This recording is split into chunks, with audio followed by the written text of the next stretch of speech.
And joining me now is the Speaker of the House, Republican Congressman Mike Johnson of Louisiana. Speaker Johnson, welcome back to Meet the Press. Hey, Kristen, great to be with you as always. It's great to have you back, Mr. Speaker. As you know, reaction has been pouring into that Oval Office meeting on Friday. Democrats and even some Republicans say it only emboldened Vladimir Putin. A Kremlin spokesman saying today that the U.S. foreign policy shift, quote, largely coincides with its vision. Here was the Wall Street Journal editorial board, quote, Putin wins the Trump-Zelensky Oval Office spectacle. Was Vladimir Putin the winner here, Mr. Speaker? No, he wasn't. Listen, I have participated in a lot of bilateral meetings in my time with heads of state and other dignitaries. There's always a certain protocol that goes along with this. I've never seen anything like President Zelensky's behavior there. He berated and interrupted his host, and instead of expressing gratitude for the extraordinary help that the U.S. has provided his country and effectively helped him stay alive and stay in power. So the way that went down was very disappointing.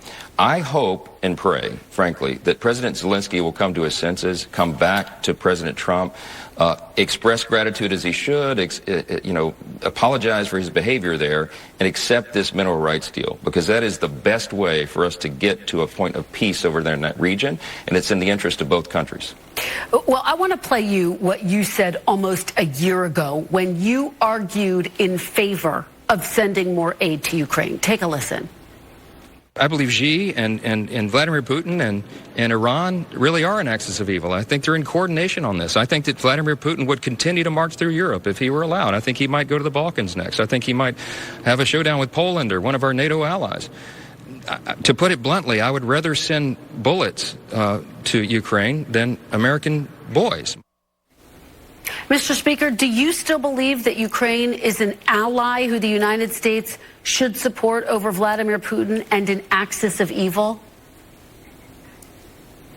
Yes, it's pretty absurd for anyone in the media or Democrats to somehow proclaim that President Trump, the White House, or Republicans in Congress are on Putin's side. It's a joke. We understand that he is a dangerous adversary, and he is the one that provoked the war. When we did the aid to Ukraine a year ago, the entire point of that, and I was consistent from that moment until today, the whole point was to position Ukraine for peace talks, to make sure that they could hold the line until President Trump returned to the White House, which we knew was going to happen. President Trump is the only figure on the entire globe who is powerful enough to bring both of these parties to the table. And he was in the process of doing that. And he was very, I think, excited about the deal that was going to be consummated yesterday. But President Zelensky went in and blew it up. And it is such a great disappointment for everyone. We need to get him back to the table. We need to get Ukraine to express gratitude, of course, for all that we've done for them. But to bring an end to this conflict, it is in America's interest to get this done. And it is certainly, obviously, in Ukraine's interest and all of our allies in Europe and around the world. But Mr. Speaker, you're saying that we all know that Putin provoked the war. Actually, President Trump said that President Zelensky provoked the war.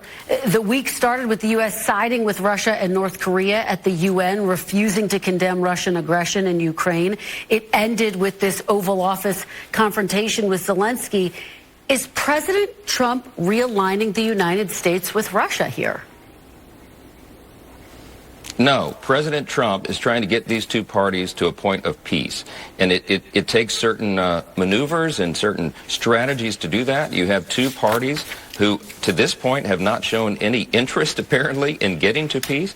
What President Zelensky did in the White House was effectively signaled to us that he's not ready for that yet. And I think that's a grave disappointment. We have to get this settled. And we stand with our allies, we always do, but they have to be reasonable. You've got to bring an end to this war. And for Zelensky to come in and make demands that he wasn't even making a year ago, I think shows that his priorities are in the wrong place. And I certainly hope that he will come back to his senses. President Trump has been very clear about this, that if he is ready for peace, then we can negotiate a deal. And Kristen, this mineral rights deal is a win-win for everyone. It will give us access to rare earth minerals that we need, and it will provide a level of security for Ukraine. They will effectively be in an economic partnership with us after that point, and we will definitely always defend our interest and our investments. Russia knows that. China knows that. Iran and North Korea know that. And that's a very important message for us to send. Mr. Speaker, you're saying that the United States stands with its allies, and yet what we saw there in the Oval Office was the president and vice president berating an ally in front of cameras. Just to put a fine point on this, is the United States abandoning Ukraine? No, they're not abandoning Ukraine. I was with the president a day before that meeting, and he was excited about this mineral rights deal. He believed it, and we all believed it, to be in the best interest of both countries. It is not the president and the vice president that berated Zelensky. I saw it the other way around. I saw Zelensky rather stiff-necked in the Oval Office. Instead of being gracious and saying thank you and looking for a way out of this mess, he did quite the opposite. Look, that's why members of Congress are frustrated. That's why the American people are frustrated about this. We have to stand for America's principles and America's priorities, and I think this would have accomplished all those things. And it's really unfortunate the way that it developed. Mr. Speaker, Senator Lindsey Graham on Friday floated the idea that President Zelensky may need to resign in order for there to be a peace agreement. Do you agree with that statement? Well, something has to change. Either he needs to come to his senses and come back to the table in gratitude, or someone else needs to lead the country to do that. I mean, it's up to the Ukrainians to figure that out. But I can tell you that we are re-exerting peace through strength. President Trump has brought back strength to the White House. We knew that this moment would come. We worked hard for it to come. And now it's here. But we need these parties to go along with this. And we need President Zelensky to do what is necessary. This war has drug on far too long. He's lost hundreds of thousands of people, including women and children. We've got to bring an end to it. And I think our European allies are hoping that that is the case, and we are as well. Okay, so just to put a fine point on that, you are saying that it might be necessary for President Zelensky to step down and not Putin. Do you want to see Putin step down?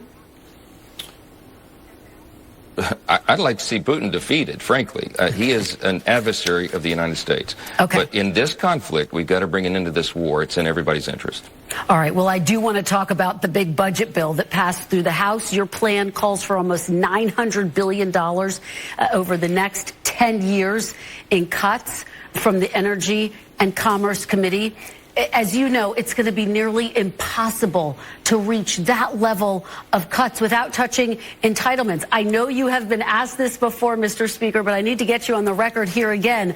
Are cuts to Medicaid, Medicare, and Social Security off the table? Yes, and don't take my word for it, Kristen. Go do a word search of the budget resolution that we passed on Tuesday. There is not one mention of Medicare, Medicaid, or Social Security. It's not in the bill because we haven't set the policy. What we're trying to do is get America back on sound fiscal ground. We have a $36 trillion federal debt and ballooning deficits. The Republican Party is the party of fiscal responsibility. The American people want us to review the expenditures of the country and get our fiscal house in order, and that's what we must do. At the same time, we've got to extend the Trump-era tax cuts so we can make sure that every American does not receive the largest tax increase in U.S. history at the end of this year. We have very serious work. We can do both of those things simultaneously and not affect benefits for anyone who relies upon those and is eligible to receive them. President Trump's been crystal clear about this, and we have as well. But in those programs, you have lots of inefficiencies. In Medicaid, for example, there's an estimated $50 billion a year that is lost in fraud alone. We've got to clean that up, and the people want us to do it. That's what we're talking about, ensuring efficiencies, ensuring that the programs are strengthened so that they can remain solvent and help the people they're intended to help. So you say there won't be any cuts to entitlements, but on Friday, Elon Musk, who President Trump has, of course, put in charge of making cuts all across the government, called Social Security, quote, the biggest Ponzi scheme of all time. Mr. Speaker, is that a sign that Social Security is Elon Musk's next target? No, well, I've met with Elon about this multiple times. We meet late into the night in his office, and we've looked at that. What he's finding with his algorithms crawling through the data of Social Security system is enormous amounts of fraud, waste, and abuse. So it's a target. And we need it is to target that. The American people want us to. No, Kristen, don't put words in my mouth. What I am saying is we have a moral responsibility to ensure that those programs are conducted in a way that does not allow for this massive fraud and abuse. And that's what he is finding. He's finding, for example, that one Social Security number can be assigned to dozens or maybe hundreds of people, so that every time there's a check distribution, it goes to all those different addresses. There was no safeguard in the existing software, the Social Security, to prevent that from happening. That is outrageous. And when these examples are presented to the American people, they're going to be on the side of Doge and Elon, President Trump, and the Republicans in Congress. And we look forward to cleaning that up. It's worth noting the Social Security Administration's internal watchdog found that less than 1% of benefit payments were improper. I do want to get to my final question, though, which is about the shutdown. Don't believe it. Hey, don't believe it. All right. Yeah. Okay. Well, in 2 weeks, there is a potential government shutdown, Mr. Speaker. A lot of people worried about this. Can you guarantee that the federal government will stay open? We are working hard to do our responsibility to keep the government open. Democrats have to help negotiate this, and they've, to this point, shown no interest in finding a reasonable solution for that. We're looking to pass a clean CR to freeze funding at current levels to make sure that the government can stay open while we begin to incorporate all these savings that we're finding through the Doge effort and these other sources of revenue that President Trump's policies are bringing to the table. And then for FY26, for the next fiscal year, you're going to see a very different process and a lot more efficient and effective spending for the people. We look forward to that. But, Mr. Speaker, of course, Republicans control the White House, the House, and the Senate. So isn't it on Republicans to keep the government open, and will you do so? Well, government funding is always bipartisan. You have to have partners on both sides of the aisle to do it, and we need our Democrat colleagues to come to the table and be reasonable about that. They want to use government funding as some sort of weapon against President Trump and his administration, and that is not the way this is supposed to work. Republicans are going to do the responsible thing. We're going to do our duty and keep the government open, and we're working in good faith, negotiating in good faith with our colleagues in Congress to get that done, and I hope everyone will come to the table and do their job. All right. Covered a lot of ground today. House Speaker Mike Johnson, thank you very much for joining us. We really appreciate it. Thanks so much. Good to be with you. Great to be with you.